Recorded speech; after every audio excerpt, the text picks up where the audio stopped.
Anything you learn is just kind of like, it's enough to, I always compare it to like, those fire escapes with the ladders that hang down, you got to pull them down. It's like somebody lifts you up and hangs you from the bottom rung of one of those ladders, and then basically it comes down to your own tenacity and determination to start pulling yourself up. Yeah. And then eventually you get to a point where you got your feet on the bottom rung, and then you can start climbing with a bit more confidence. Yeah. But it's a lot of hard work because there's so much stuff to know in IT.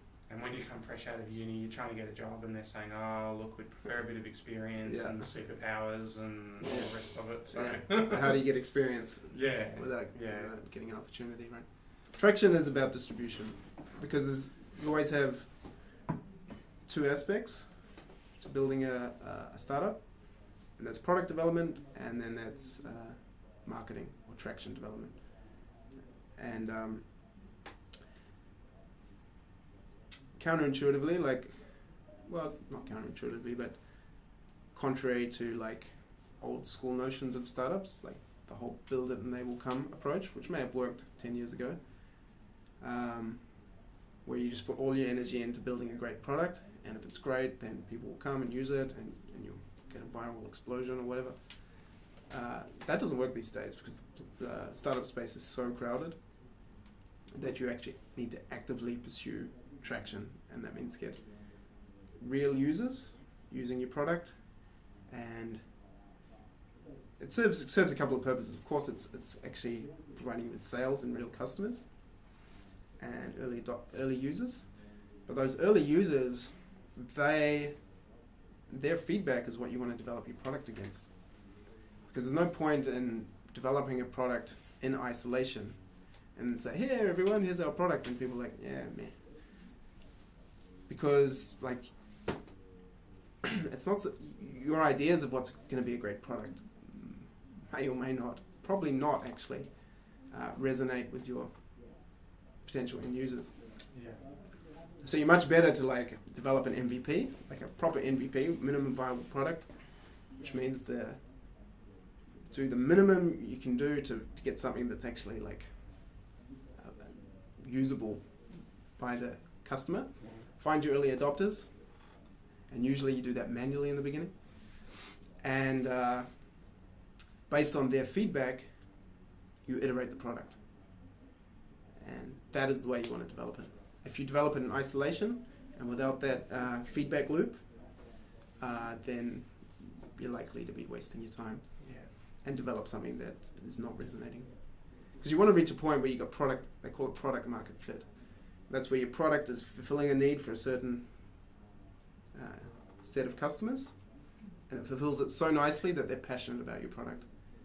And at that point, it gets its own momentum based on referrals. But he was in the beginning always going to the developer. I was the only developer in the beginning, and then we scaled up a bit.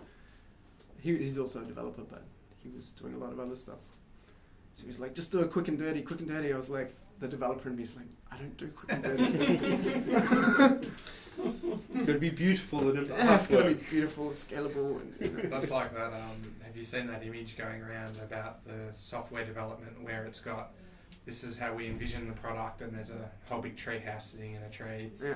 And then it's got how everyone envisions the product, and then the final product, how the actual product turned out, is this total wreck on the ground with nails everywhere and wood boards everywhere. Well, that's often because software projects are like hard to estimate, and people don't ever say what they actually want. And so they can fall apart for that reason. But quick and dirty is actually a good approach. Like, I've come around.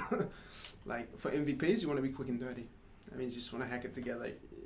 It's just got to be presentable on the front end, but if it's all like falling apart on the back end, it doesn't really matter, because what you're not aiming to have like something that you can scale, up to 1 million users. You just want something that you can get people using and to validate whether there's something there that's actually going to work. So, and the thing is, like, if you go, no, it has to be perfectly engineered, because what's going to happen anyway is if you do find something that's going to work, then you're going to re-engineer it. So what you build in the beginning is just a mock-up, basically.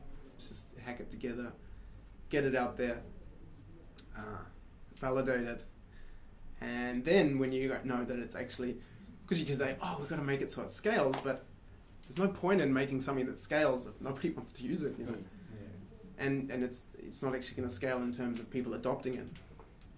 So therefore, you do it quick and dirty and get it out there. Most people will judge your app by performance and how slick the front end is, Yeah. and functionality. But the functionality, it doesn't. I mean, you should build good applications if you're capable of it. But in the end, nobody really sees that, you know. So as long as it works.